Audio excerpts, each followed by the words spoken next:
walau karihal musyrikun. Segala puji bagi Allah Jalla Jalaluhu yang telah mengutus Rasulnya dengan petunjuk dan agama yang benar, agar Allah memenangkan agamanya di atas seluruh agama yang ada, meskipun orang-orang musyrik membenci hal itu.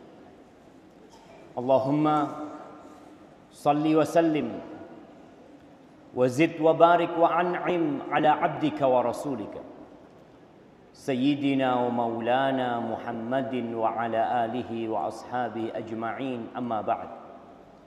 Ya Allah, semoga salawat dan salam, berkah dan nikmat senantiasa Engkau curahkan untuk hamba kekasih-Mu, untuk baginda Nabi kita Muhammad alaihi salatu wassalam, untuk keluarga beliau, untuk istri-istri beliau, untuk putra-putri beliau, dan untuk seluruh sahabat Nabi. Semoga Allah meridhai kita bersama mereka. Amma ba'd. Jamaah rahimakumullah. Sebagian kita atau banyak dari kita yang tertipu dengan kesenangan dunia.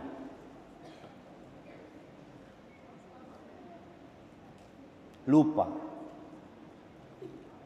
bahwa dunia ini bukan tempat tinggal. Dunia ini hanya tempat singgah sementara. Kita tahu bahwasanya rumah yang kita tempati dulu bukan milik kita. Oh iya, mungkin milik ibu bapak kita, mungkin milik kakek kita, mungkin milik orang lain. Dan suatu saat kita pun akan meninggalkan rumah itu. Tapi sebagian berpikir untuk hidup selama-lamanya di muka bumi ini. Allah Azza wa Jal berfirman di surat Fatir ayat 5. Allah mengatakan, ya ayyuhan nas. Di dalam Al-Quran Al-Azim, Allah memanggil makhluknya, memanggil hamba-hambanya dengan beberapa panggilan. Dipanggil secara personal. Allah mengatakan, ya ayyuhal insan, wahai manusia. Allah panggil secara umum, ya ayyuhan nas, wahai umat manusia. Dan Allah panggil secara khusus hamba-hambanya yang beriman. Allah mengatakan, ya ayyuhalladzina amanu, wahai orang-orang yang beriman. Al-Quran ini pedoman hidup kita. Dan kita tidak akan pernah selamat. Kita tidak akan pernah bisa kembali ke surga. Kata kita semua sadar bahwasanya Nabi Adam alaihi salatu wassalam pertama kali diciptakan, diletakkan di surga dan turun ke muka bumi dikarenakan dosa yang harus ditebusnya. Maka Allah mengingatkan kita di banyak ayat, dan salah satu yang kita akan baca surat Fatir ayat 5. Allah mengatakan, ya ayyuhan nas, inna wa'dallahi haq, wahai umat manusia, sesungguhnya janji Allah itu benar. Apa janji Allah? Allah berjanji akan membangkitkan yang mati. Allah berjanji bahwa dunia ini akan hancur. Gunung-gunung yang kita lihat menjulang tinggi, sebelum gunung, bangunan yang dibangun oleh manusia akan hancur. Allah akan menggantikan bumi ini dengan bumi yang berbeda. Yauma tubaddalul ardu ghairal ardi was samawat. Allah sediakan surga buat yang bertakwa. Dan bertakwa itu capek, lelah. Kalau bicara dunia tidak mendewasakan kita, iya. Banyak di antara kita yang harus meninggalkan perintah Sang Pencipta hanya karena kesenangan jiwa. Allah mengatakan inna wa'dallahi haq. Janji Allah itu benar. Manusia itu akan menjadi tua. Akan keriput wajahnya. Akan lemah tulang belulangnya. Kalau sampai panjang umur. Dan dia bakal mati. Dan kita melihat kematian tidak pernah kenal siapapun. Presiden pun mati. Yang masih hidup hanya menunggu kedatangan malaikat pencabut nyawa. Lalu Allah mengingatkan kita, fala taghurrannakumul hayatud dunya. Kalian jangan tertipu dengan kehidupan dunia. Jangan tertipu. Wala yaghurrannakum billahil gharur. Dan kalian jangan mau ditipu pula dengan setan yang sudah menipu ayahanda kita Nabi Adam dan Hawa, kemudian dikeluarkan dari surga. Ahibati fillah, tapi yang jadi masalah dunia ini menyilaukan. Rasulullah sallallahu alaihi wasallam mengatakan ad-dunya hulwatun khadirah. Dunia ini hulwa, manis, khadirah, hijau. Manis rasanya, hijau warnanya, menyenangkan. Wa innallaha mustakhlifukum fiha. Allah menjadikan kalian khalifah-khalifah di muka bumi ini. Kalian akan digantikan. Pasti. Nah, fayandur kaifa ta'malun. Allah melihat apa yang kalian lakukan. Fattaqud dunya wattaqun nisa. Subhanallah. Rasulullah sallallahu alaihi wasallam mengatakan hati-hati kalian dengan dunia. Hati-hati dengan wanita. Kenapa? Fa inna awwala fitnati bani Israil kanat fin nisa. Fitnah pertama yang membuat kehancuran Bani Israel itu wanita. Wanita yang tergoda dengan dunia. Emak-emak rahimakunallah. Kalau emak-emak itu baik, rumah itu jadi baik. Tapi kalau emak-emaknya nggak baik, rumah itu akan berantakan. Walaupun suaminya adalah nabi. Antum lihat bagaimana Asiyah binti Muzahim, ketika dia baik, ketika dia menjaga kehormatan dirinya, jadi itu Nabi Musa dirawat sama Asiyah di rumahnya Fir'aun. Suaminya Fir'aun yang mengaku Tuhan. Tapi bagaimana dengan Kan'an, putranya Nabi Nuh, bapaknya Nabi? Tapi karena istrinya nggak benar, jadinya seperti itu.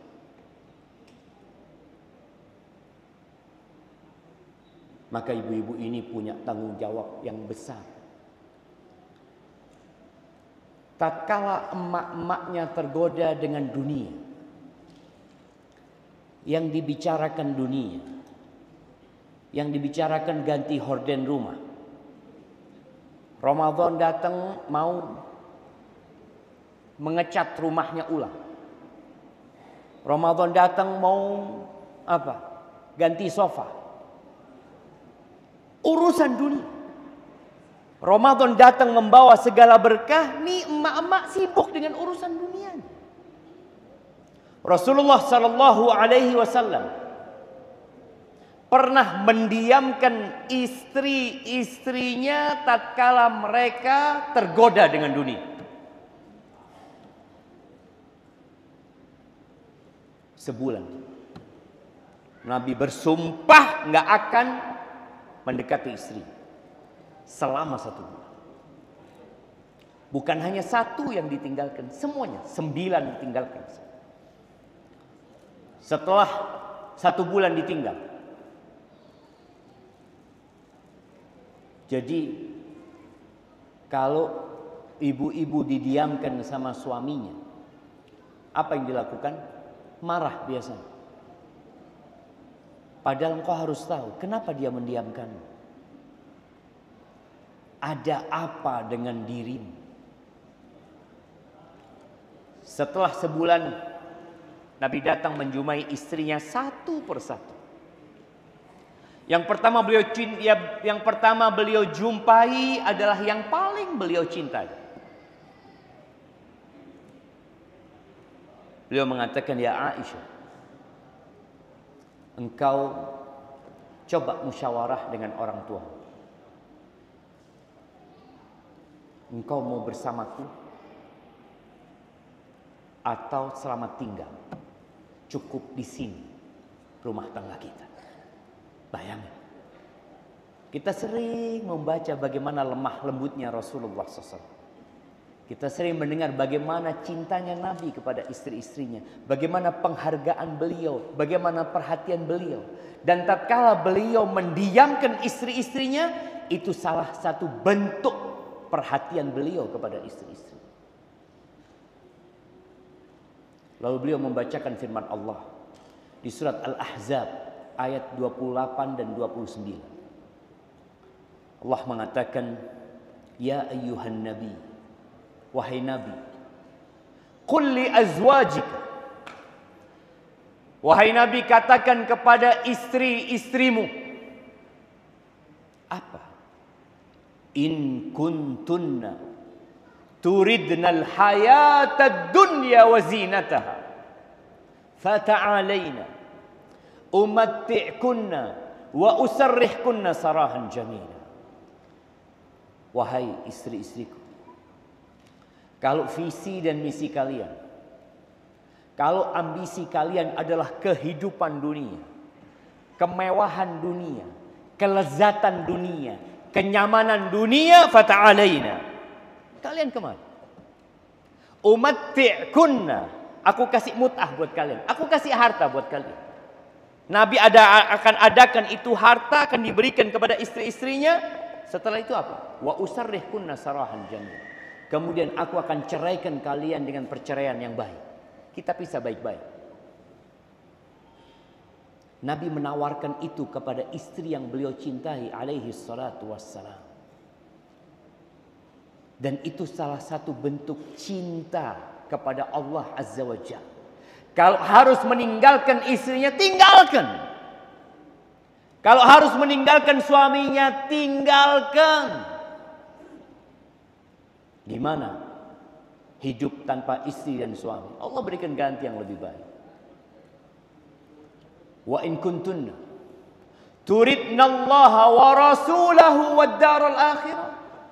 Kalau yang kalian inginkan, kalau ambisi kalian adalah Allah, yang dicari keridhaan Allah, yang dicari bagaimana mengikuti Rasulullah sallallahu alaihi wasallam, wad daral akhirah, dan kehidupan akhirat, fa innallaha a'adda lil muhsinati minkunna ajran azim. Sesungguhnya Allah Jalla Jalaluh menyediakan buat orang-orang yang berbuat baik di antara kalian pahala yang besar. Wallahi jemaah, kalau kita bicara pahala yang besar mungkin nggak kebayang kita. Kata Nabi SAW, mad dunya fil akhirah.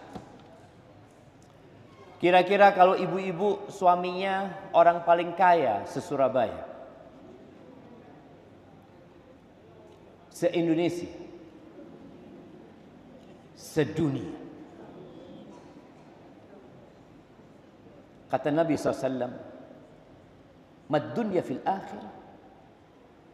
Dunia ini, kalau suaminya ibu punya seluruh isi dunia,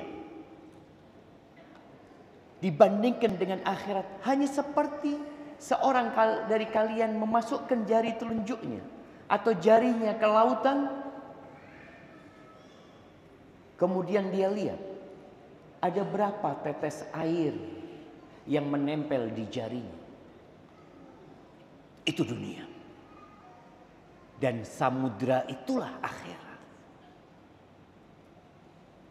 Nabi SAW mengatakan, la maudi'u sauti ahadikum fil jannah Tempatnya pecut. Dulu mereka naik kuda, naik onta, naik himar. Biasanya mereka bawa pecut. Pecut itu digantung biasanya. Tempat pecut kalian di surga. Artinya mungkin 1 meter saja tempat itu. Khairun minad dunya wa ma fiha. Lebih baik daripada dunia dan isi. Maka Nabi SAW mendiamkan istrinya selama 1 bulan supaya mereka mikir, engkau mau cari apa dalam kehidupan ini? Dan semua yang punya dunia akan meninggal dunia. Artinya yang dia miliki, yang dia kumpulkan, yang dia tabung ditinggal. Di surah Ali Imran ayat 185.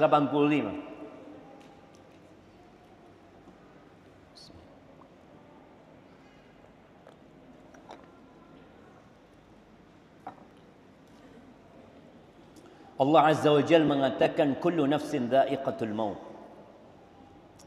Semua yang bernyawa itu pasti merasakan kematian. Mau besar, mau kecil. Mau tua, mau muda. Berapa banyak yang mengantarkan jenazah cucunya padahal kakek neneknya masih hidup. Kullu nafsin dha'iqatul maut. Wa innama tuwaffawna ujurakum yaumal qiyamah. Kalian akan dikasih balasan yang sempurna itu kapan? Hari kiamat. Yang pakai jilbab, yang nggak pakai jilbab. Yang sholat dan yang nggak sholat. Kadangkala kita ngelihat yang nggak sholat lebih banyak fulusnya. Kita lihat hadza fulana sholli, enggak. Tapi kaya raya. Sebagian yang sholatnya rutin. Yang menjaga kehormatan dirinya. Yang membaca Al-Quran Al-Azim. Yang banyak beristighfar. Kadang-kadang kita lihat secara ekonomi susah hidupnya. Bahkan sampai mati nggak punya rumah. Allah katakan wa innama tuwaffawna ujurakum yaumal qiyamah. Kalian akan dikasih pahala pada hari kiamat. Soalnya kalau dikasih pahala di dunia, berantakan kehidupan dunia. Ibu-ibu milih mana? Setiap sholat dapat fulus 100.000. Atau setiap sholat dapat gas LPG 3 kilo. Milih mana? Fulus apa gas LPG? Fulus. Baik, kalau sholat 5 waktu dapat berapa? Dapat 500. Buat apa fulus itu? Buat apa? Belanja. Baik, coba kita sekarang benar-benar merenungkan kehidupan ini. Seorang suami sholat 5 waktu dapat 500.000. Istrinya dapat 500.000. Punya anak 3. Anaknya sholat dapat 500.000. Berapa dapat sehari? 2,5 juta. Enak nggak hidup seperti itu? Berantakan. Mau belanja apa ibu? Mau belanja apa? Nggak ada supermarket yang buka. Nggak ada warung yang buka. Karena kalau mereka berpikir, aku buka warung itu cari duit. Kalau aku sudah dapat fulus, ada apa? Aku buka warung. Naik mobil, berangkat ke SPBU. Nggak ada yang jualan di SPBU. Loh, kenapa aku mau beli, aku bayar. Seliter 100.000. Kata dia, nggak perlu, ana sholli 2 rakaat dapat sudah. Makanya Allah nggak kasih pahala itu di dunia. Soalnya kalau dikasih di dunia, ini darul amal. Kehidupan ini harus berjalan. Orang harus bekerja. Jadi untuk cari maisha, orang harus kerja. Maka Allah nggak kasih orang berangkat haji, pulang haji bawa fulus banyak. Enggak, yang ada berangkat haji fulusnya habis. Nah, dia kerja lagi, Allah kasih rezeki lagi. Maka jamaah, kita perlu benar-benar meyakini kehidupan ini bukan tempat di dunia ini, bukan tempat bersenang-senang. Maka di dunia ini ada rumah sakit, di surga nggak ada rumah sakit. Di dunia ini kita butuh toilet, bahkan bayar mau ke toilet. Di surga nggak perlu toilet. Allah mengatakan tentang kehidupan akhirat itu, kulu washrabu hani'an bima aslaftum fil ayyamil khaliyah. Kalian makan, minum sesenang kalian. Di dunia orang sekaya apapun. Anda ingat, Anda punya ammati, dia cerita. Suatu hari di tempat bengkel ganti oli dia, ada seorang perempuan dengan mobil mewahnya, dengan perhiasan yang menghiasi lengannya, bukan tangan, lengannya semua isinya dahab, emas. Ngomong amati, ya Allah enaknya hidupnya ibu ya, kata dia. Kata ibu itu, enggak juga, kata dia. Saya dulu miskin. Sekarang Allah beri banyak harta kepada saya. Tapi saya sekarang mau makan donat yang enak enggak boleh. Karena gula, diabetes. Mau makan ini yang enak enggak boleh. Artinya harta yang dia miliki enggak bermanfaat buat dia. Dia tidak bisa menikmati. Tapi di surga, kulu washrabu hanian. Jamaah subhanallah. Makanan itu cak lihat enak-enak dibuat sama emak-emak ini. Tapi ternyata yang mau makan mikir. Dia takut, ya Allah, kena gula, kena kolesterol, kena asam urat. Hadhihi dunya. Bukan tempat bersenang-senang. Sedangkan di akhirat terserah kau mau makan apa. Berdasarkan apa yang kalian amalkan di hari-hari yang berlalu. Allah mengatakan, faman zuhziha 'anil nar wa udkhilal jannah faqad faz. Barang siapa yang dijauhkan dari api neraka dan dimasukkan ke surga, loh ini loh orang yang beruntung. Orang yang beruntung itu orang yang dijauhkan dari neraka dan dimasukkan ke surga. Kalau keberuntungan di dunia, wa mal hayatud dunya illa mata'ul ghurur. Kehidupan dunia ini hanya kesenangan yang menipu. Allah berikan dunia kepada Fir'aun. Allah berikan dunia juga kepada Nabi Sulaiman. Pertanyaannya, kemana kerajaan Nabi Sulaiman? Di mana kerajaan Fir'aun? Nggak ada. Ahibati fillah. Tapi kita masih sering tertipu dengan kehidupan dunia ini. Orang yang ambisinya dunia. Orang kalau sudah ambisi dunia itu akan lupa dengan aturan. Padahal dunia ini penjara buat orang beriman. Pakai jilbab ini enak apa enggak? Enggak enak. Enggak enak. Gerah. Enggak bisa dia bersolek untuk dilihat sama orang lain. Padahal wanita itu ingin dipuji, ingin disanjung. Dengan dia harus pakai jilbab itu selesai urusannya. Tapi dia lakukan itu. Kenapa? Ya apa? Itu dia perintahnya Allah.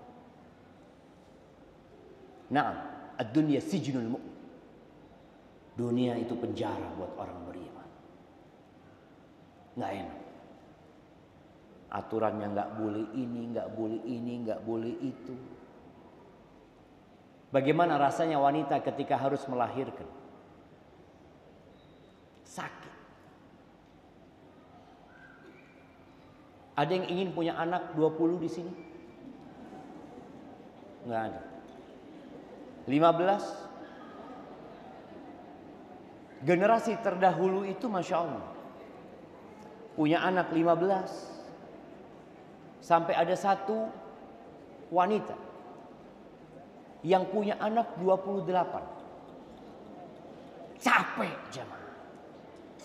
Tapi tatkala yang menjadi ambisi dia akhirat, selesai. Dia tahu rasa lelah dia, energi yang dikeluarkan untuk mendidik anak, ngurusin suami, ngurusin rumah, capek. Dan Allah Azza wa Jalla mengatakan, laqad khalaqnal insana fi kabad.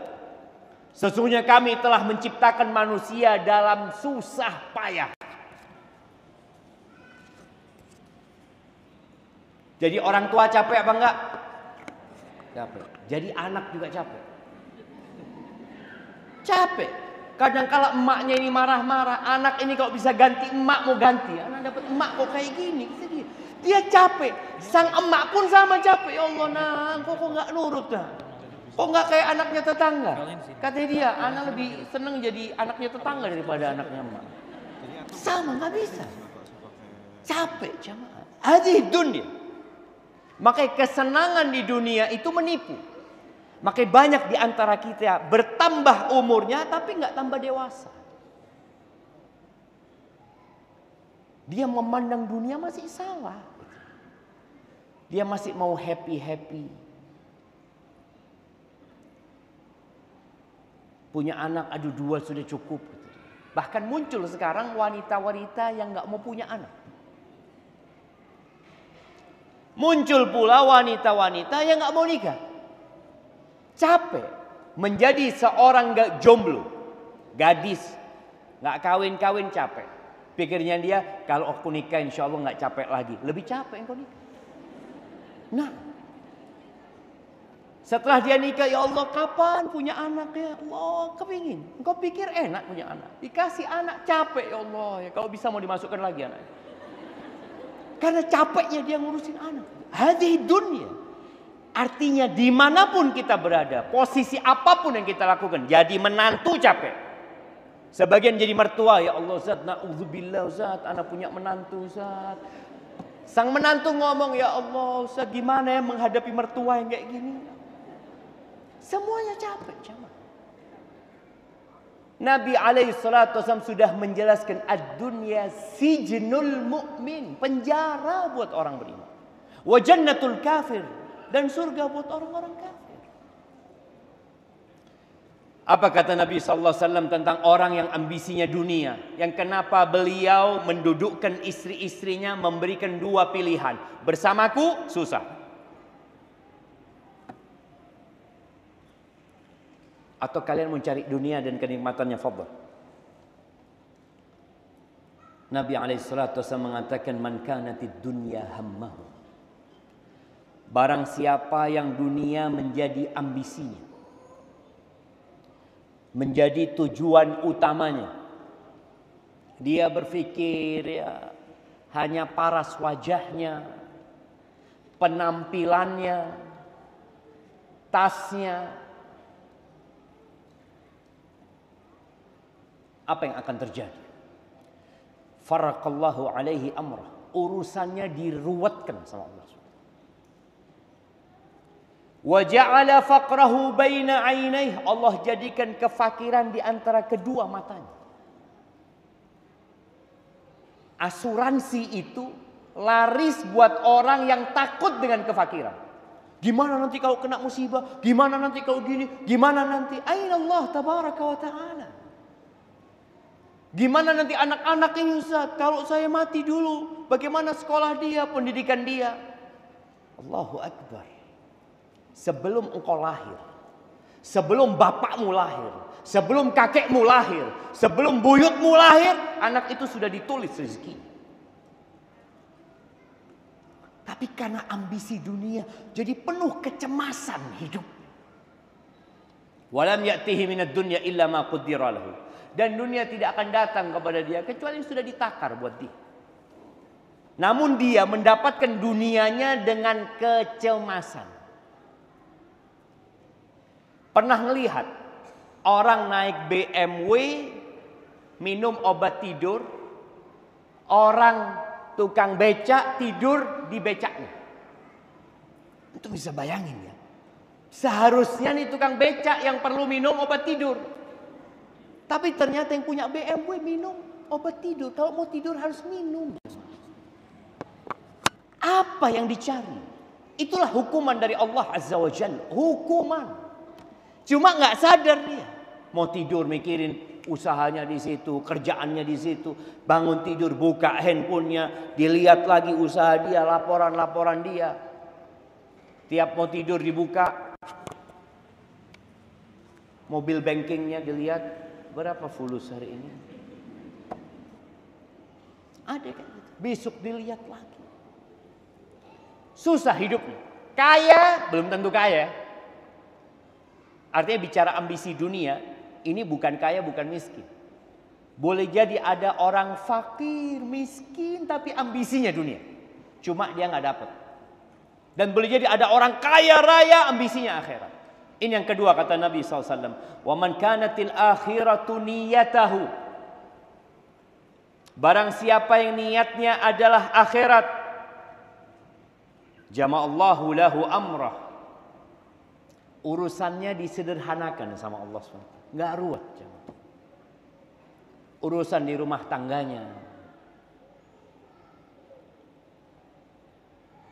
Ibu-ibu, kalau dengar suaminya nikah lagi, dengar, percaya nggak? Percaya nggak? Apa yang dilakukan?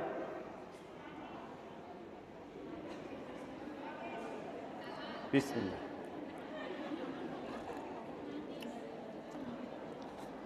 Nangis ya?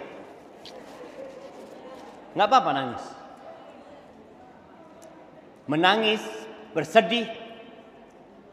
Tapi tatkala dia berpikir tujuan hidupku adalah akhirat, dia akan berpikir, kalau ini memang dari Allah Azza wa Jalla, aku yakin Allah tidak memberikan beban kepada hambanya lebih daripada kemampuan. Aku tidak lebih baik daripada Aisyah. Aisyah dipoligami. Aku tidak lebih baik daripada Hafsah. Hafsah dipoligami. Aku tidak lebih baik daripada Zainab bintu Jahsy. Dia pun dipoligami. Tapi tatkala seorang sudah berpikir, aku hidup ini buat akhir, urusannya jadi sederhana. Anda masih ingat dengan salah satu sesepuh yang ada di Surabaya. Anda tanya, kenapa dulu orang-orang dulu itu banyak mungkin kakek-kakeknya yang nikah lagi, kok kayaknya nggak ada masalah. Dia cerita dulu, ketika salah satu anaknya dipoligami sama suaminya, ini umi datang ke anaknya. Nak, engkau nggak usah tanya apa-apa sama suami. Wis biasa aja. Kalau sekarang uminya ngomong apa? Nak, awakmu si enom nak ya. Si ake si gelem. Wis urusannya mari nah. Subhanallah. Kenapa dua sikap ini berbeda? Karena perbedaan ambisi. Perbedaan melihat kepada dunia. Ketika ambisinya kesenangan dunia, ya nggak mau dia. Na'udzubillah. Tapi ketika dia berpikir enggak sudah, ya bismillah lah, anak akan jalani hidup ini. Anak mampu, anak teruskan. Dan Nabi sebutkan, kalau yang dia cari akhirat, musibah itu nggak bisa milih. Kita lihat, ada orang yang dikasih musibah, dikasih kanker stadium 4. Kalau dia berpikir, kalau bisa aku milih Ustaz, aku akan milih pusing aja. Nggak bisa milih. Tapi yang jelas Allah sudah takar sesuai dengan keimanan dan ketakwaan setiap manusia. Disinilah bantuan dari Allah turun. Ketika ambisimu akhirat, Allah jadikan ketenangan di hati. Jadi dewasa dia menghadapi kehidupan ini. Ketika dia bercermin, dia melihat wajahnya, wis tuwe aku ya.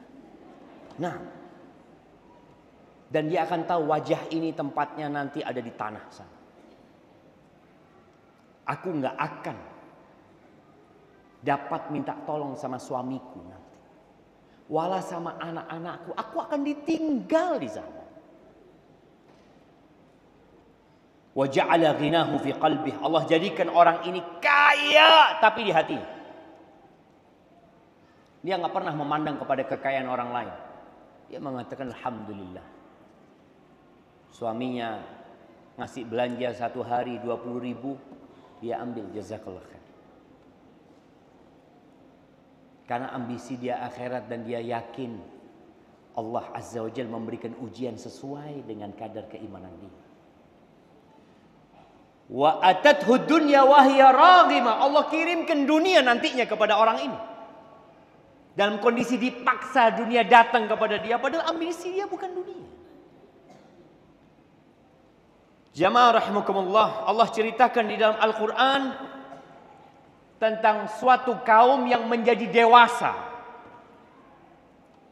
setelah melihat hakikat dunia. Pernah melihat video tsunami di Jepang ya? Mungkin di Aceh tidak terlalu terliput oleh media. Terakhir yang di Jepang itu sudah ada CCTV di mana-mana, orang sudah pegang handphone ya. Jadi udah mulai canggih. Kita melihat ya, kapal-kapal yang harganya miliaran itu terbalik. Mobil-mobil yang bagus-bagus diangkut. Rumah-rumah berantakan dan semua orang mengatakan nafsi, nafsi, ditinggal hartanya, ditinggal rumahnya, ditinggal motornya. Dia berusaha menyelamatkan dirinya sendiri. Hadhihi dunya.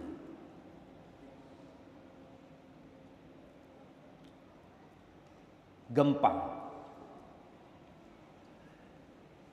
Ada yang dari Palu. Ana pernah ke Palu di saat selesai gempa.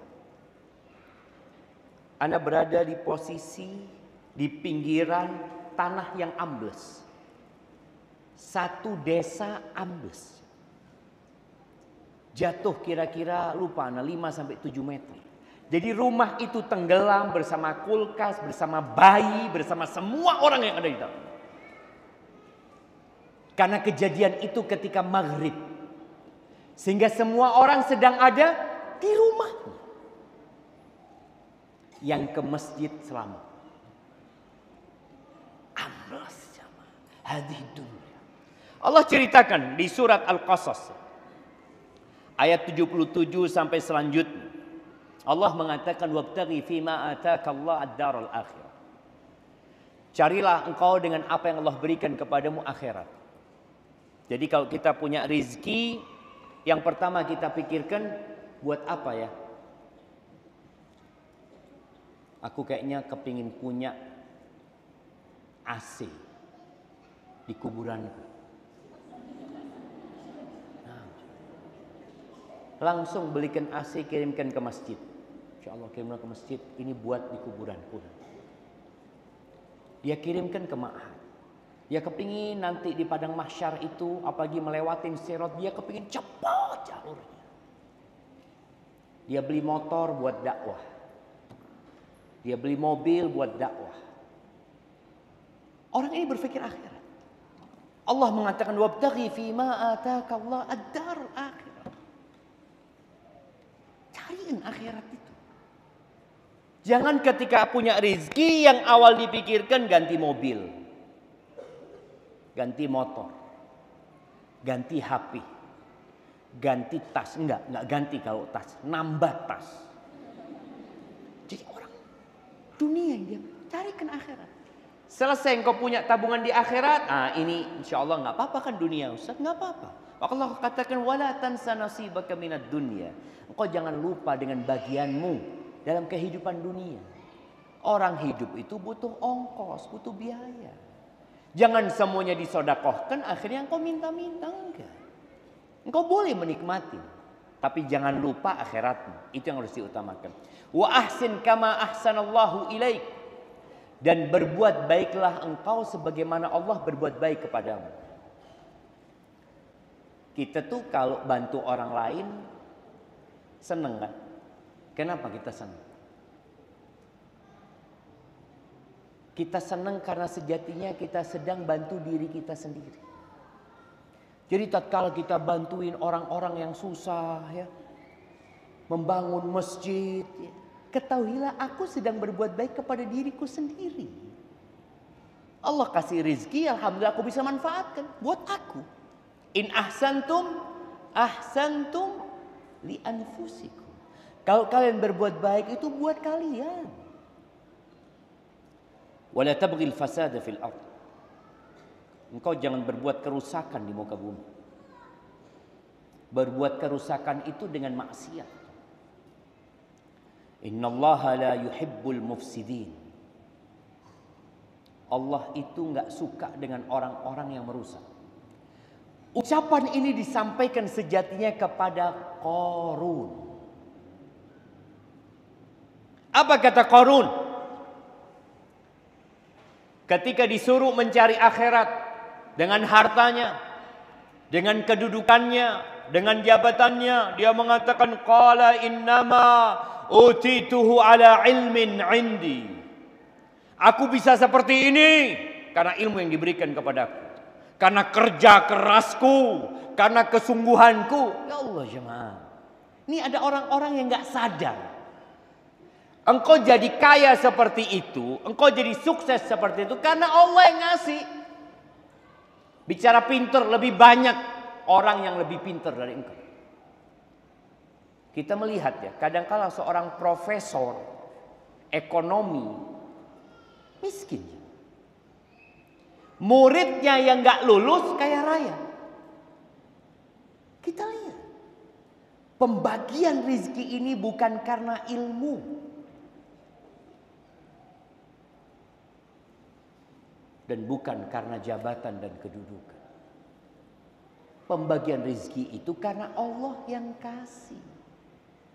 Makanya berapa banyak orang meniru usaha orang lain, sama-sama buka warung soto, yang ini rame, yang ini sepi. Kenapa? Allah Azza wa Jalla yang ngasih.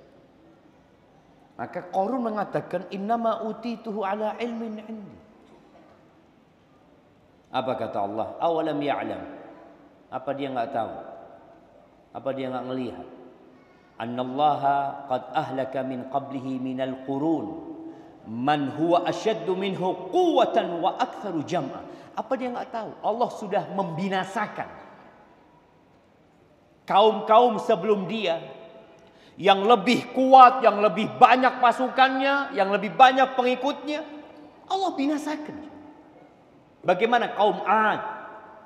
Bagaimana kaum Samud? Kalau kita melihat sekarang bagaimana kita melihat adanya piramid-piramid di Mesir yang membuat orang takjub. Ya Allah, hebat mereka ya. Mana hebat mereka? Kemana Fir'aun dan bala tentaranya? Gak ada.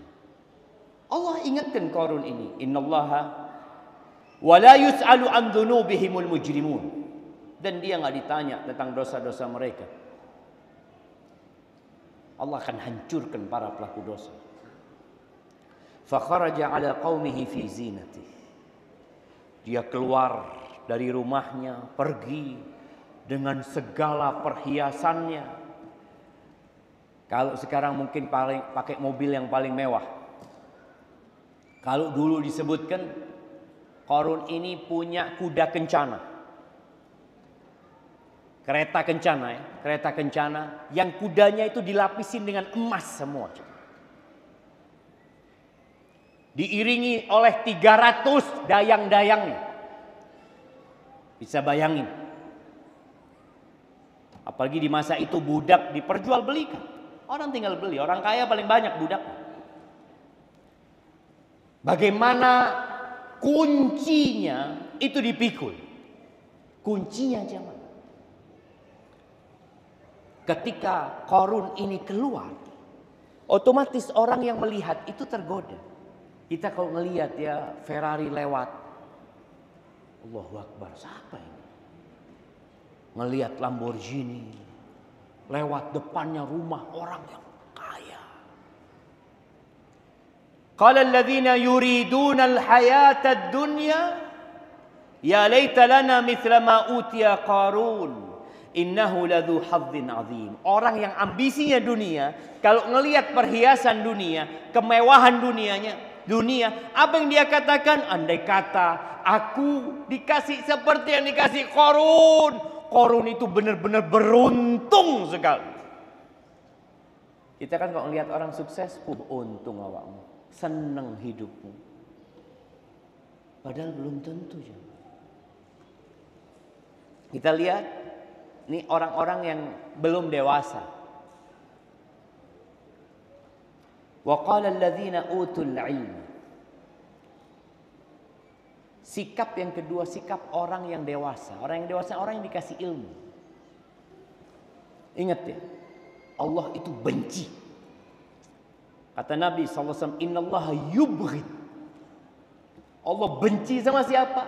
Kulla alimin bid dunya jahil bil akhirah. Allah benci sama setiap orang yang pintar urusan dunia, bodoh urusan akhirat. Benci Allah sama orang. Tadi kelompok yang pertama ingin seperti Qarun. Kita kalau melihat orang dengan kemewahannya ingin, ya Allah, melihat dia pakai gelang 2 kilo. Gitu ya Allah, kapan anak punya gelang kayak gitu? Ingin. Wa qala alladziina utul ilma, orang yang dikasih ilmu beda sikap. Apa kata dia? Wailakum. Celaka kalian. Kok kalian ingin seperti Qarun? Yang kalian pikirkan dunia. Ingin seperti fulan, mungkin sekarang banyak contoh-contoh Qarun yang lainnya. Tapi seperti nggak ada yang sekaya Qarun. Kenapa anak katakan nggak ada yang sekaya Qarun? Orang-orang kaya sekarang cuma angka. Dia punya nomor, angka di rekening dia. Qarun nyata kekayaan dia. Gudangnya itu isinya emas lantakan semua. Ada hartanya dia nyata. Dan dia tunjukkan. Bagaimana ketika dia keluar dari rumah. Wailakum thawabullahi khair. Pahala dari Allah, ganjaran dari Allah itu lebih baik daripada semua yang dimiliki Qarun. Liman amana wa amila salihan. Wala yulaqqaha illa sabirun. Buat orang yang beriman dan beramal saleh. Tapi nggak akan diberi itu kecuali orang yang sabar. Memang kudu sabar kita jemaah. Dunia menggoda, kita punya keinginan, tapi kita dipaksa untuk nerimu. Sabar. Mencari akhirat kita. Apa yang terjadi? Selesai itu cerita. Fakhasafna bihi wa bidarihil ardh. Allah tenggelamkan Qarun dan rumahnya. Bayangin coba. Jadi bukan hanya Qarun yang ditenggelamkan.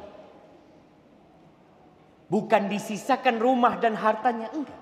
Sampai hari ini orang kalau menemukan harta terpendam, apa kata dia? Harta kamu.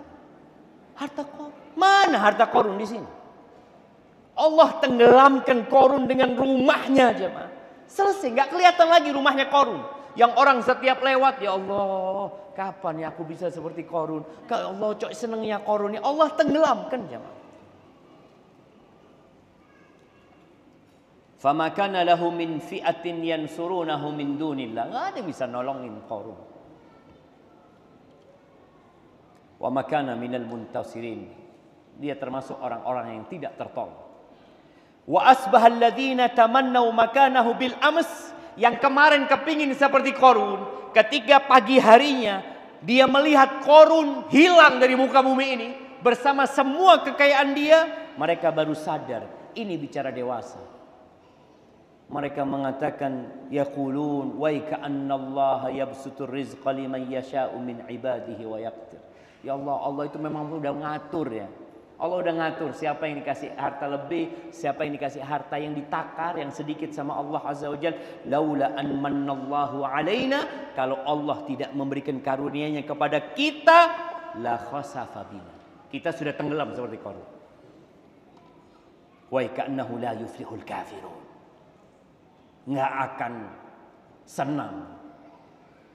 Enggak akan sukses orang-orang kafir. Yang kafir kepada Allah dan kafir kepada nikmat-nikmat yang Allah berikan. Ahibati fillah. Maka saatnya kita sadar bagaimana menyikapi dunia ini. Ada yang masih sibuk dengan tubuhnya. Boleh engkau sibuk dengan penampilanmu, tapi untuk suamimu. Banyak suami-suami ini yang mengeluh. Ana jangan dicurhatin tentang suaminya. Karena suaminya ibu-ibu nggak ada di sini. Ane ngasih nasihat lagi siapa? Ngasih nasihat ibu emak-emaknya. Tapi kalau ada bapak-bapaknya, ane bisa kasih nasihat.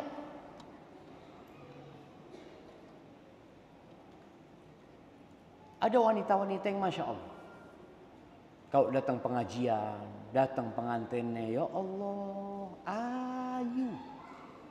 Sampai suaminya ngelihat Harim ini jalan di depan rumahnya. Sopo ya? Tahu-tahu melambaikan tangan. Bang, berangkat sih. Loh, bojoku ternyata. Subhanallah, jemaah. Iya loh jemaah. Tapi ketika di rumah dia nggak perhatian sama suaminya. Kenapa dunia? Dia mencari pujian dan sanjungan dari teman-temannya. Ingin dipuji bahwasanya dia wanita yang cantik. Apa gunanya engkau? Bagaimana Allah Azza wa Jalla mengatakan kepada para wanita, waqarna fi buyutikun wa la tabarrujna tabarrujal jahiliyatil ula. Wahai para wanita, tinggallah kalian di rumah kalian. Diarahkan nih, tinggal di rumah. Kalau harus keluar karena ada keperluan, maka jangan bersolek seperti bersoleknya orang jahiliyah. Dia menampakkan kecantikannya kepada orang lain, sedangkan kepada suaminya dia tidak menampakkan hal itu. Allah Azza wa Jalla ketika mensifati wanita-wanita yang soleha, fasalihatu qanitatun hafizatun lil ghaibi bima hafizallah. Wanita yang soleha itu yang taat. Taat sama siapa? Sama Allah. Taat sama suami. Apa yang Allah perintahkan jalankan. Tapi tadi karena tergoda dengan dunia, dia ingin, apalagi sekarang dengan handphonenya, dia bisa sibuk dengan selfie-nya ya. Sehari bisa 7 kali selfie. Dan ternyata orang yang suka selfie itu katanya sakit jiwa.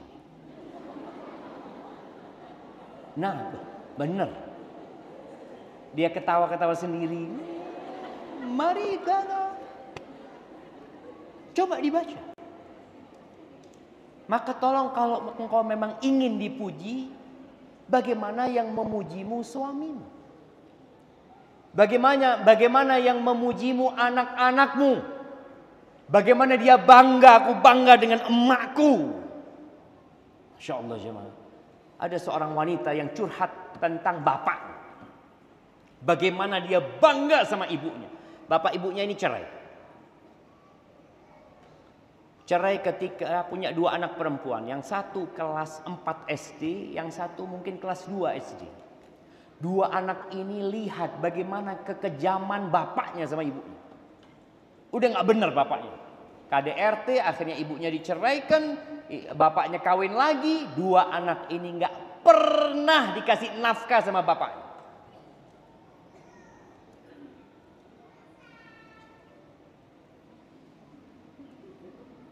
Jemaah, banyak orang mengeluh menjadi single parent. Berat, susah, ini. Apakah ketika dia mengatakan berat, susah, capek, susahnya jadi hilang? Enggak, tambah susah. Tapi ketika dia berbaik sangka sama Allah, enggak, insya Allah. Jadi baiknya semua. Jadi baiknya, insya Allah ada hikmahnya. Aku yakin Allah itu maha pengasih dan maha penyayang. Allah itu lebih sayang sama aku daripada bapak ibuku. Allah itu lebih sayang sama aku daripada seluruh penduduk bumi ini. Ketika itu yang ada di hatinya, Masya Allah. Anak ini cerita. Emak anak itu Ustaz, ibu anak itu Ustaz, akhirnya jadi pembantu di rumahnya orang Ustaz. Untuk nyekolahkan kita. Terus dia kerja serabutan Ustaz. Tapi yang anak lihat emak anak itu gak pernah meninggalkan sholat malam Ustaz. Terus sholat malam. Sampai anak sama kakak anak sukses Ustaz. Kaya raya. 2 anak ini, anak perempuan ini. Ketika anak sukses sama kakak anak, bapak anak datang. Kira-kira ibu-ibu gimana sikapnya? Enak. Nah, datang bapak anak. Bapak anak datang, dia sudah nikah dia. Padahal dia nggak pernah peduli sama anak. Anak bisa sekolah semua, alhamdulillah kasih nikmat lewat ibu anak. Tapi subhanallah Ustaz, ibu anak nggak pernah menanamkan kebencian kepada bapak anak. Nggak pernah Ustaz. Kita yang benci sama bapak Ustaz. Karena kita melihat sendiri bagaimana bapak zalim sama ibu Ustaz. Ibu anak mengatakan, nak, itu bapakmu. Engkau nggak bakal ada kalau nggak ada bapakmu. Engkau wajib berbakti sama bapak. Ibu, tapi sudah. Engkau yang mewajibkan kau berbakti itu Allah Azza wa Jalla. Subhanallah. Kenapa wanita ini bisa seperti ini? Kenapa dia tidak menyimpan dendam?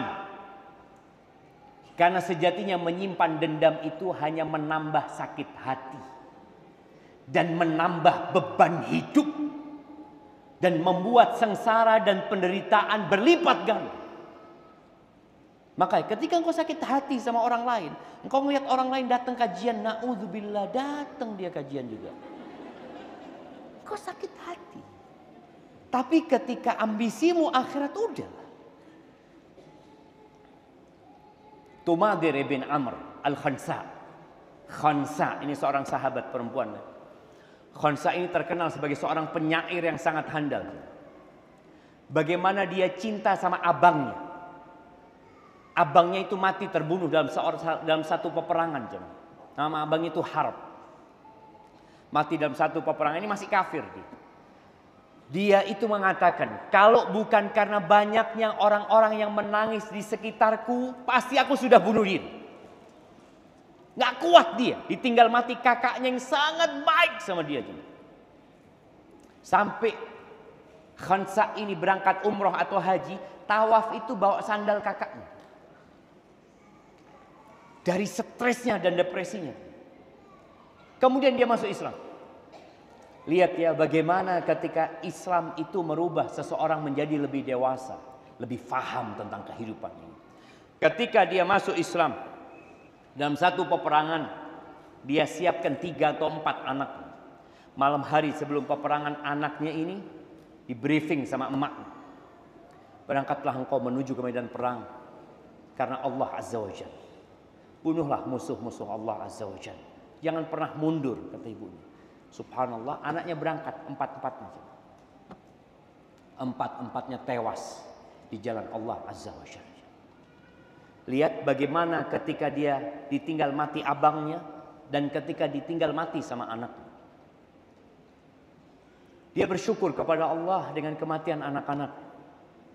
Karena mereka mati syahid. Dia berharap dikumpulkan bersama anak-anaknya di surga Allah Azza wa Jalla. Orang-orang datang mau takziah ke rumahnya, Khansa. Biasalah ada orang kena musibah, orang takziah. Kata Khansa, kalau kalian datang untuk mengucapkan selamat, aku terima. Tapi kalau kalian datang untuk memberikan takziah yang hanya akan mengembalikan kesedihan, enggak, kata Khansa. Kenapa dia bisa berubah? Iman, jamaah. Kita nih yang lahir Islam. Yang kadang-kala sekolah di sekolah Islam. Tapi kadang-kala iman kita itu nggak berbungkus ilmu. Sehingga kita melihat musibah-musibah dunia ini seakan-akan, ya Allah, tidak kuat kita orang. Ini itu. Kemana engkau? Ini bukan tempat tinggal. Nabi SAW pernah bertanya kepada Dhahhak. Ya Dhahhak. Ma ta'amuka. Dhahhak, apa makanan? Kau makan apa? Kata Dhahhak, al-lahm wal laban. Makananku biasanya daging dan minumnya susu. Lalu ditanya sama Nabi SAW, thumma ila madza yasir? Yang engkau makan itu kemudian jadi apa? Kata Dhahhak mengatakan, nggak berani Dhahhak mengatakan lafaz yang kotor itu. Dhahhak mengatakan, ila ma qad alimta ya Rasul. Makanan itu akan menjadi sesuatu yang engkau sudah tahu ya Rasul. Jadi apa? Apa kata Nabi sallallahu alaihi wasallam? Begitulah Allah menjadikan percontohan untuk dunia. Makan. Wa in mallahahu wa zayyanahu. Kita lihat ya kalau makan di restoran bintang 5 ya. Masya Allah. Ada muqaddimahnya. Ada khotimahnya. Nanti baru makanan besarnya. Yang namanya makanan dihiasi ya. Sampai chefnya itu ngasih hiasan cukup lama jamaah. Lihat kadang-kala kopinya dihiasi bunga. Dihiasi love. Jadi apa? Jadi kotoran. Itu dunia yang kita sekarang berebut. Yang kita menangis karena dunia. Yang kita berjuang karena dunia. Akan jadi itu. Maka tolonglah. Belajar lagi. Kita udah mau masuk bulan Ramadan. Jadikan ini momentum kita untuk berubah jadi lebih baik. Yang menjadi seorang ibu, tolong jadilah ibu yang tidak berambisi dunia. Anaknya ngelihat sama emak. Bagaimana dia mengajarkan kepada anaknya tentang dunia. Anak ingat dengan seorang cerita di Solo. Yang cerita sama anak meninggal dunia rahimahullah. Dia cerita ada satu orang Ustaz di Solo. Ustaz, itu kalau setiap beli barang beli 2. Ustaz. Beli baju dia 2. Yang satu dia pakai, yang satu dia sedekah. Uang belanja bulanan 2. Ustaz. Bukan karena istrinya 2. Istrinya 1. Yang satu ditaruh di rumah, yang satu ditaruh di panti asuhan. Sampai suatu hari dia beli mobil 2. Satu dia pakai, satu dia sedekah. Anak-anaknya protes sama bapaknya. Ayah, kalau baju 2, belanja 2 iyalah. Tapi kalau mobil kasihkan anaknya. Kata bapaknya, nak, abah ini nak. Bukan hanya mau pakai baju di dunia. Abah juga kepingin pakai baju nanti di akhirat. Abah bukan hanya ingin makan di dunia. Abah ingin makan yang enak nanti di akhirat sana. Abah tidak ingin pakai mobil cuma di dunia. Abah ingin pakai mobil di akhirat nanti. Ibu contohkan kepada anak-anak. Ketika punya rizki, ditambah sama Allah rizkinya, tolong keluarkan sebagian. Beli baju, baju yang lama dijual. Beli, dijual, disedekahkan. Keluarkan bajunya. Sebagian wanita itu bertambah bajunya, bukan dia mikir bagaimana untuk dikeluarkan bajunya, tapi berpikir untuk tambah lemari. Dia ngomong sama suaminya, bang kayaknya ini udah gak cukup bang. Ya Allah, dulu waktu awal zuat cukup. Kenapa sekarang gak cukup? Karena engkau semakin kaya, semakin bertambah baju-bajumu. Seharusnya setiap ada baju baru, baju lama keluar. Kalau bisa setiap beli baju baru 2, yang 1 dibagikan. Ajarkan anak kita seperti itu. Bukan menumpuk barang. Sampai kadangkala di gudang itu banyak barang yang tidak dipakai. Maka sebelum Ramadan, kau duduk sama anak-anakmu, mulai keluarkan barang-barang itu. Bukan cerita nambah barang, tapi mengeluarkan barang. Karena sejatinya kita nggak lama dalam kehidupan ini. Ahibati fillah, yang terakhir, ada doa yang diajarkan Rasul sallallahu alaihi wasallam yang sering beliau bacakan untuk para sahabatnya ketika beliau bermajlis dengan para sahabat. Beliau berdoa mengatakan seperti ini. Allahumma qsim lana min khasyatika ma tahulu bihi bainana wa baina ma'asi. Ya Allah, bagikan buat kami rasa takut kepadamu. Nabi minta rasa takut. Kita banyak minta rizki. Kita banyak minta kenyamanan.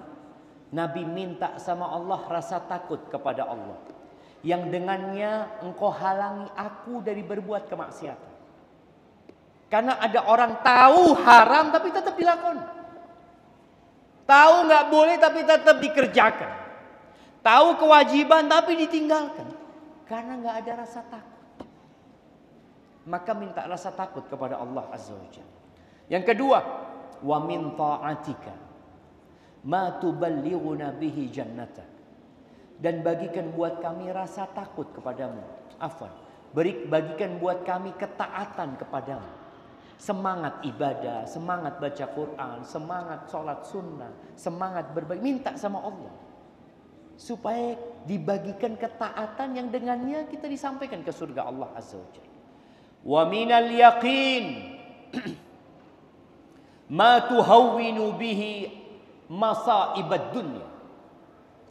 Dan bagikan buat kami rasa yakin, keyakinan kepada Allah, keyakinan atas hikmah Allah, keyakinan akan rahmat Allah, keyakinan dengan kebesaran Allah, keyakinan bahwa semua sudah ditakdirkan sama Allah. Yang musibah-musibah dunia jadi ringan.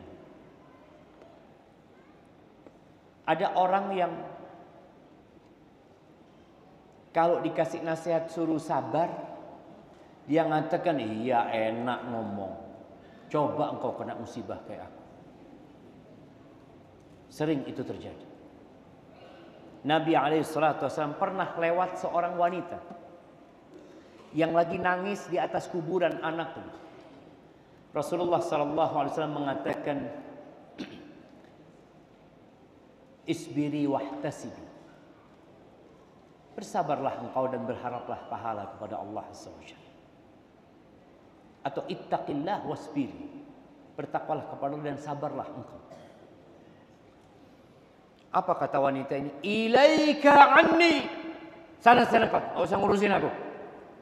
Fa innaka lam tusab bi musibati. Engkau ngomong kayak gitu karena engkau enggak kena musibah seperti aku. Sudah sana. Perempuan ini enggak tahu kalau itu Rasulullah SAW. Ketika udah lewat, Nabi SAW dia enggak rame-rame, udah ditinggal Nabi SAW.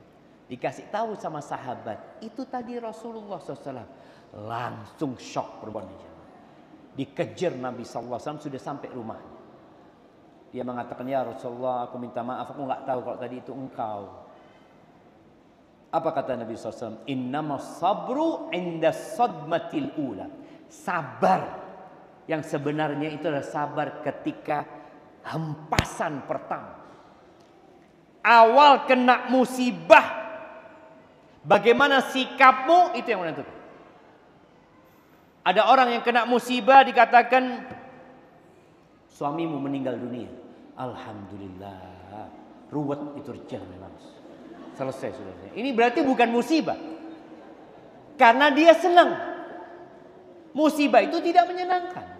Walaupun sebenarnya balak dari Allah itu yang menyenangkan dan tidak menyenangkan ujian. Tapi ada orang yang cinta sama suaminya. Yang cinta sama anaknya. Tahu-tahu dia dapat berita yang menyedihkan. Ketika dia dengar berita itu dia mengatakan inna lillah wa inna ilaihi raji'un. Allahumma ajurni fi musibati wa akhlif li khairan minha. Ini jamaah, kena musibah apapun bukan hanya ditinggal mati.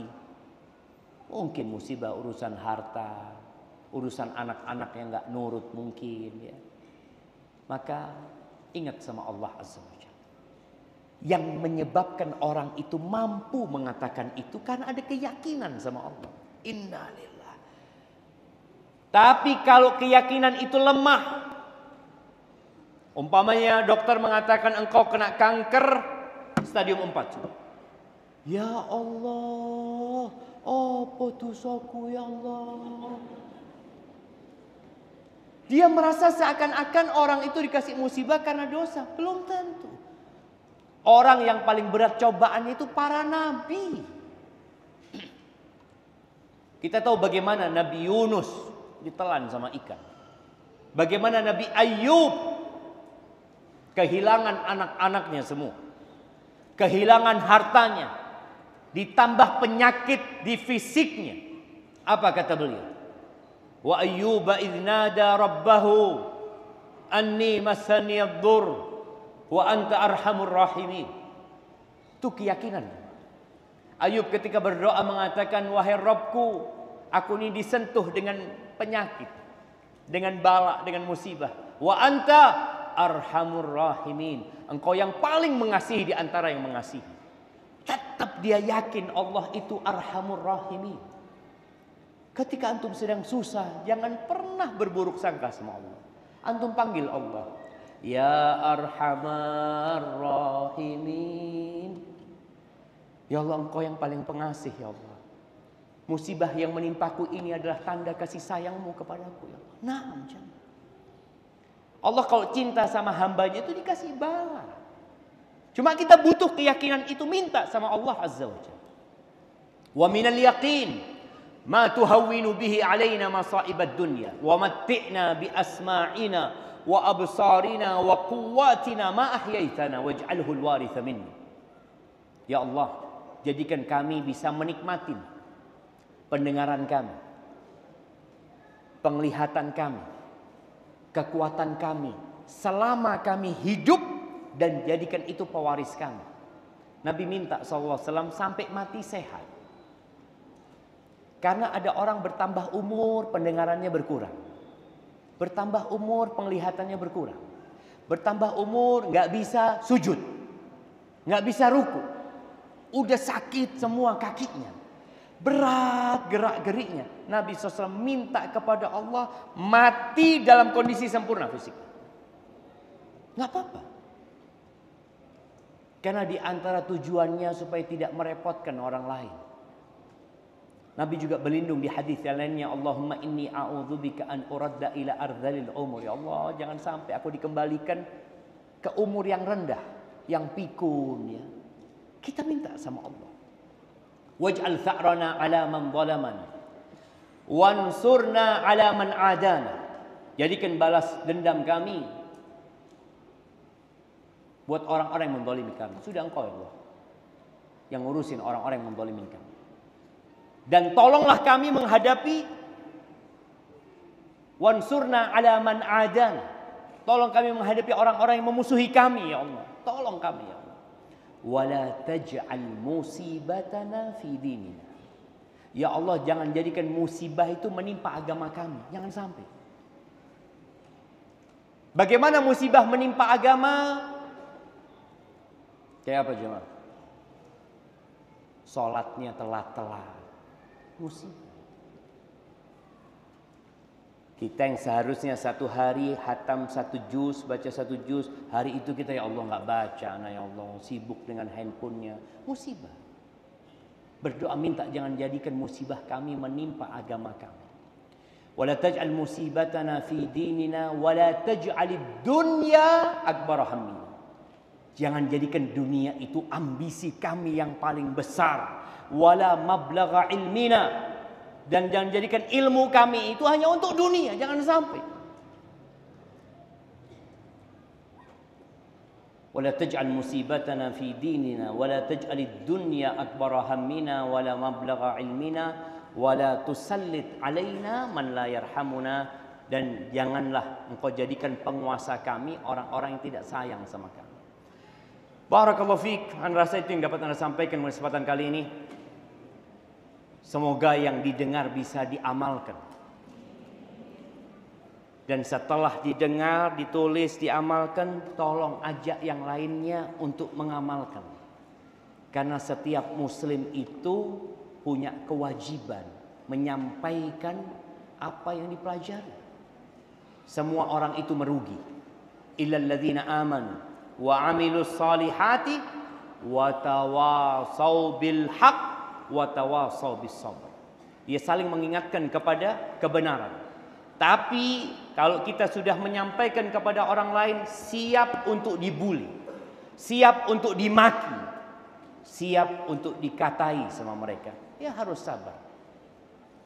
Karena kemungkaran itu tidak merajalela kecuali disebabkan kita yang tahu dia. Aku lu qauli hadza. Enggak ada pertanyaan. Nah,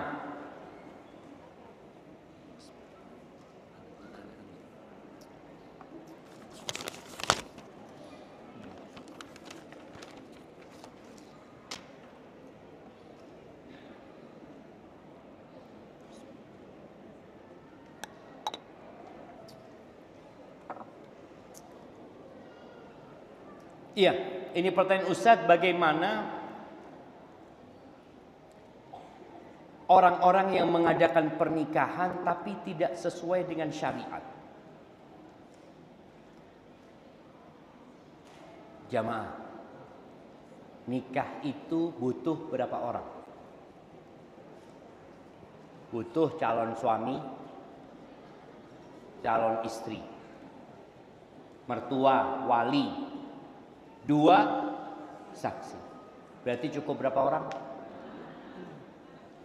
6.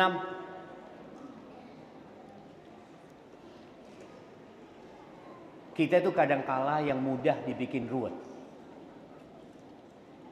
Ana pernah ingat ada seorang kawan yang melamar seorang gadis, kemudian lamarannya dibalikkan karena katanya nggak cukup buat sewa sendoknya.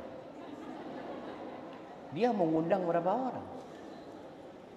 Nggak apa-apa engkau ngundang 1000 orang, 2000 orang, tapi tolong jangan sampai walimahmu itu dibenci sama Allah. Kata Nabi SAW, syarrut ta'am ta'amul walimah. Seburuk-buruknya makanan adalah makanan walimah. Kapan dia jadi buruk? Yud'a ilaiha man ya'baha wa yumna'uha man ya'ti. Yang diundang itu yang kaya-kaya aja. Yang miskin gak diundang. Orang kaya ini gak butuh makan. Dia sudah bisa makan di rumahnya. Orang miskin ini yang seharusnya diundang. Sesekali dia makan enak. Maka kalau bicara orang-orang yang ingin berkah pernikahan anaknya, sebelum engkau menjalankan pernikahan, coba tanya. Fas'alu ahla dzikri in kuntum la ta'lamun. Tanya ke ustaz-ustaz yang ada di Surabaya. Datang ke Ustaz Mubarak, Ustaz, ana mau menikahkan, ana punya putri, Ustaz. Ana kepingin pernikahan putri ana diberkahi sama Allah Azza wa Jalla. Ana ingin pernikahan dia sampai mati dan sampai ke surga Allah Azza wa Jalla. Tolong dikasih tahu. Jadi bukan mendahulukan kesenangan mau, tapi lupa dengan mau Allah Azza wa Jalla. Mungkin seperti itu yang harus dilakukan. Tadi tambahin ternyata di sini, apalagi tidak mengukur kemampuan finansial sampai utang-utang. Biasanya kalau sudah sampai seperti itu nggak berkah. Karena termasuk berkahnya seorang wanita itu yang ya biayanya itu nggak banyak gitu. Kalau sampai utang-utang ke sana kemari hanya untuk berbangga-banggaan, untuk pamer, maka yang ada cinta dan kasih sayang cepat hilang dari rumah tangga. Ingat, kita mencari keberkahan di rumah tangga.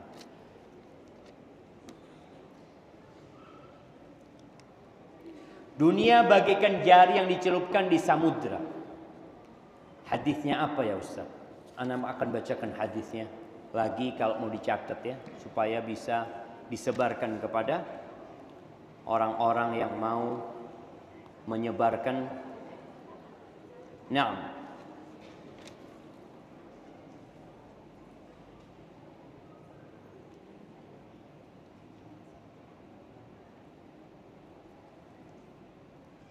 Ya, hadisnya diriwayatkan Imam Muslim. Nabi SAW mengatakan, mad dunya fil akhirah, tidaklah dunia di akhirat itu illa kama yaj'alu ahadukum isba'ahu hadhihi fil yam, kecuali seperti seorang meletakkan jarinya di samudra, falyanzur bima yarji', falyanzur bima yarji', hendaklah dia memperhatikan ada berapa yang tersisa di tangan dia dari air tersebut. Ini hadis diriwayatkan oleh Imam Muslim. Barakallahu fikum. Kebetulan Abi Ana meninggal tanggal 23 Ramadan. Sebelum meninggal tidak mampu puasa 4 hari. Kami sempat membayar 1 hari. Tapi kami baca di media, jika rahimahullah tidak bertemu hari-hari setelah Ramadan, maka tidak ada utang puasa. Apa benar seperti itu, Ustaz? Jazakallah khair. Nah, ini diantara pendapat para ulama ya, berkaitan dengan hadis man mata an siyamin sama anhu ahluh aw waliyuh. barang siapa yang meninggal dunia punya utang puasa, maka keluarganya yang membayarkannya. Mereka menyebutkan kalau orang ini sakit, kemudian nggak puasa di bulan Ramadan, lalu dia sehat di bulan Syawal, sehat di bulan Syawal, sehat di bulan Dzulqa'dah, tapi kan bayarnya nggak harus langsung kan? Dia mungkin berpikir nantilah aku mau bayar bulan Dzulhijjah. Tahu-tahu dia meninggal dunia. Berarti utangnya dibayarin sama keluarganya. Karena dia punya kesempatan membayar tapi tidak membayar. Kalau yang disebutkan ini kan, dia nggak punya kesempatan bayar, memang mati.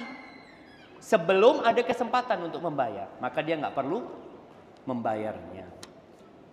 Barakallahu fikum. Afwan, saya mau bertanya. Saya adalah istri, tapi ditelantarkan suami. Saya harus hidupi 4 anak saya.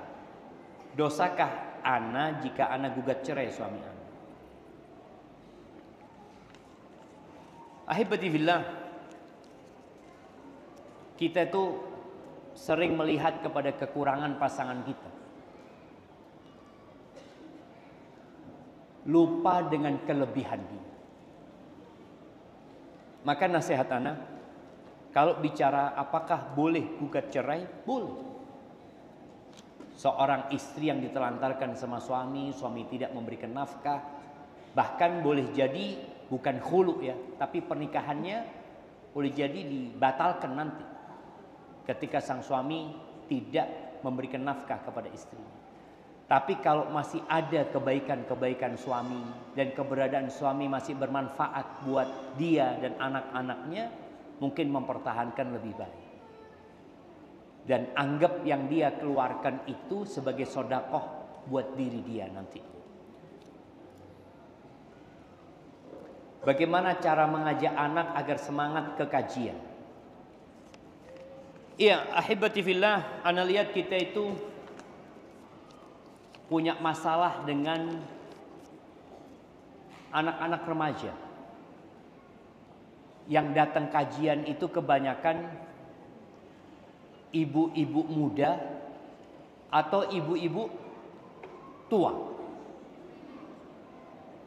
Yang remaja ini kok sepertinya dilupakan. Anda nggak tahu di Surabaya ini ada kajian buat remaja-remaja, buat umur 14 sampai 19. Ada.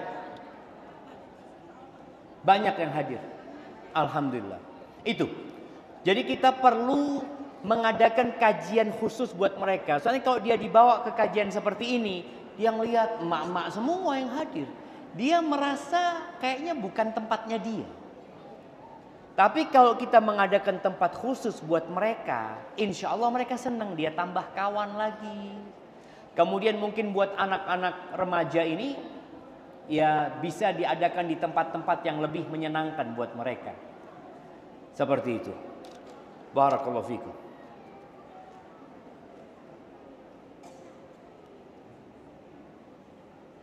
Ustaz, setelah ini akan datang bulan Ramadan. Tolong doakan kami semua yang hadir di sini agar dapat berjumpa dengan Ramadan. Naam, Allahumma ballighna Ramadan. Allahumma sallimna li Ramadan wa sallim Ramadan lana wa taqabbalhu minna wa tasallamhu minna mutaqabbalan. Dan tolong motivasi bagi wanita yang berhalangan di malam Lailatul Qadar. Jemaah, perempuan memiliki banyak keterbatasan. Tapi keterbatasan perempuan itu menjadi ibadah buat dia. Kata Nabi SAW, "Ma ra'aitu min naqisati aqlin wa din." Aku tidak pernah melihat seorang yang akalnya kurang, agamanya kurang, yang dapat membuat laki-laki yang tegas itu jadi goyang daripada kalian, kata Nabi SAW. Perempuan itu tadi ketika datang bulan dia nggak sholat, dia nggak puasa. Apa yang harus dia lakukan? Yang perlu dia lakukan adalah mulai saat ini sudah niat mencari Lailatul Qadar. Ada di hati dia, ya Allah aku kepingin dapat Lailatul Qadar. Tapi dia tahu kayaknya ana malam Lailatul Qadar itu datang bulan nanti.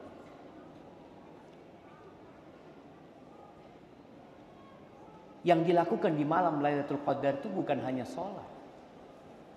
Engkau tetap bisa berzikir. Engkau bisa malam itu terus berdoa memohon kepada Allah. Allahumma innaka afuun tuhibbul afwa fa'fu anni. Allah jemaah. Di malam terindah sepanjang tahun kita itu disuruh minta maaf sama Allah SWT.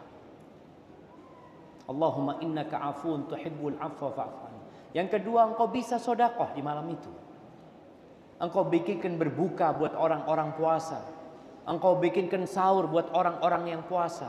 Atau engkau memotivasi anakmu, suamimu untuk beribadah. Karena ad-dalu alal khairi kafa'ilih. Orang yang menunjukkan orang lain kepada kebaikan seperti yang berbuat.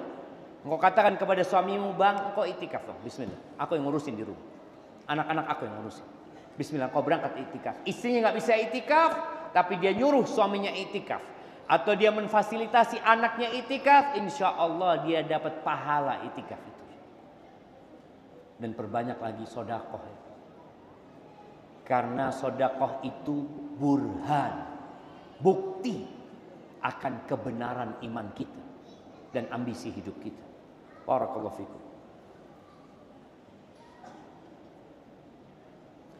Bagaimana jika seorang kiai menikahi wanita hanya berdua tanpa ada saksi dan berkata itu adalah nikah mut'ah? Na'udzubillah. Ya ahibati fillah, nikah mut'ah ini nikah yang pernah diperbolehkan. Nikah mut'ah itu nikah yang dengan jangka waktu yang ditetapkan. Syarat pernikahan itu tetap harus ada walinya. Ada dua saksi. Nikah mut'ah ini nikah yang lengkap persyaratannya itu, tapi ada jangka waktu yang ditetapkan. Saya nikahkan engkau dengan putriku 2 hari. Itu nikah mut'ah dan nikah itu diharamkan. Pernah dulu diperbolehkan, kemudian di hadis Ali bin Abi Thalib ketika perang Khaybar, Nabi SAW mengumumkan bahwasanya diharamkan yang namanya keledai jinak itu dan nikah mut'ah. Cuma kita perlu tahu dosa itu biasanya kita nggak ingin orang lain tahu. Itu dosa. Maka dianjurkan orang yang nikah itu untuk walimah. Walaupun 1 ekor kambing, tetap dia berusaha untuk ada walimah.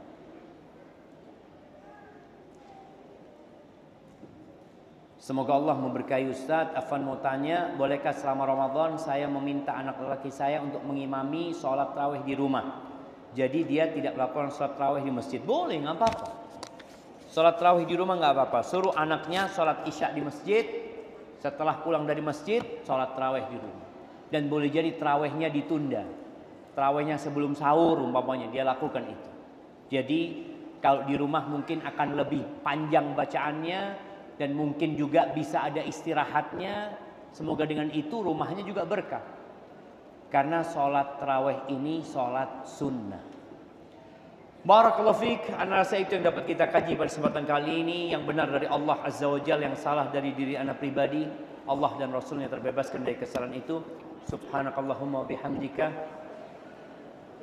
asyhadu an la ilaha illa anta astaghfiruka wa atubu ilaik.